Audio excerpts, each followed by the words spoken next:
Delhi high court में मनीष सिसोदिया के वकील ने जमानत देने के लिए जो दलीलें दी, उसकी जांच एजेंसी ईडी और सीबीआई ने इसका विरोध किया।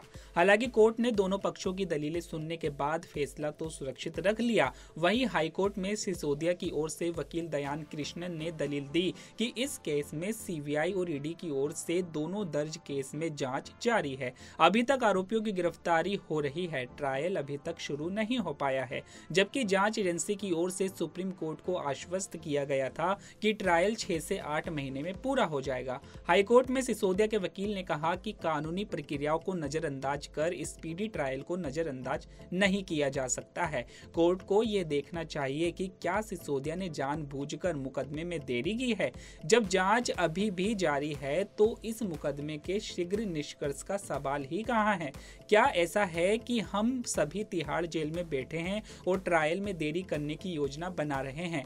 वकील ने कहा कि सिसोदिया की जमानत खारिज होने के बाद 3 आरोपियों को सुप्रीम कोर्ट से राहत मिली है।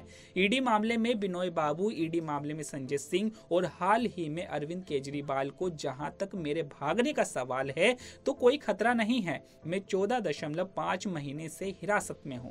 सिसोदिया के वकील ने कहा कि इस केस के मुकदमे में बिल्कुल भी प्रगति नहीं हुई है। असल में मामले में सुनवाई के चरण तक भी नहीं पहुंची है।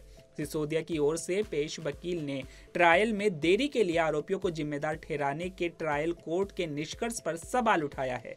वकील ने कहा कि सिसोदिया की ओर से जो अर्जी दायर की है उन्हें निरर्थक याचिका नहीं कहा जा सकता है। अगर ऐसा था तो कोर्ट को उनको सुनवाई के लिए स्वीकार ही नहीं करना था। ट्रायल में अगर देरी हुई है तो इसके लिए जांच एजेंसियों का रवैया जिम्मेदार है।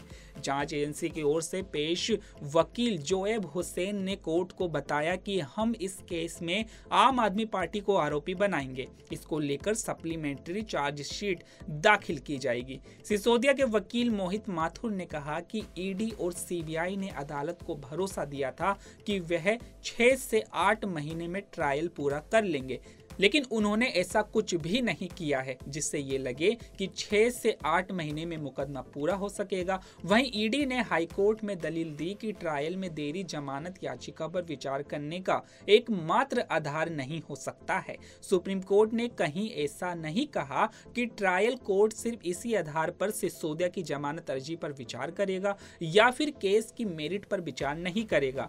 ईडी के वकील जोएब हुसैन ने कहा कि दस्तावेजों की छटनी की स्टेज पर 31 आरोपियों की ओर से 95 अर्जी दायर की गई। इस केस में सिर्फ 17 आरोपियों की गिरफ्तारी के बावजूद 250 अर्जियां दाखिल की गई है। जज ने आदेश में ट्रायल में देरी के लिए आरोपियों को जो जिम्मेदार ठहराया है वो आरोपियों के इसी रवैये के चलते हैं। ईडी के वकील जोएब हुसैन ने सत्येंद्र जैन की जमानत पर आए सुप्रीम कोर्ट के फैसले का हवाला देते हुए कहा कि सुप्रीम कोर्ट ने हाल ही में सुनवाई में देरी को जमानत देने के एकमात्र आधार के रूप में खारिज कर दिया है। ईडी ने कहा कि मनी लॉन्ड्रिंग के अपराध को आतंकवाद के समान ही गंभीर अपराध माना गया है। पीएमएलए के सेक्शन 45 वैधता को भी सुप्रीम कोर्ट ने बरकरार रखा है। ईडी ने कहा कि गलत तरीके से कमाए गए पैसे को चुनावी उद्देश्यों के लिए इस्तेमाल किया गया, पूरी व्यवस्था को नुकसान पहुंचाया गया है और इससे निपटना होगा। इसलिए इस मामले में देरी जमानत देने का एकमात्र आधार नहीं हो सकता है।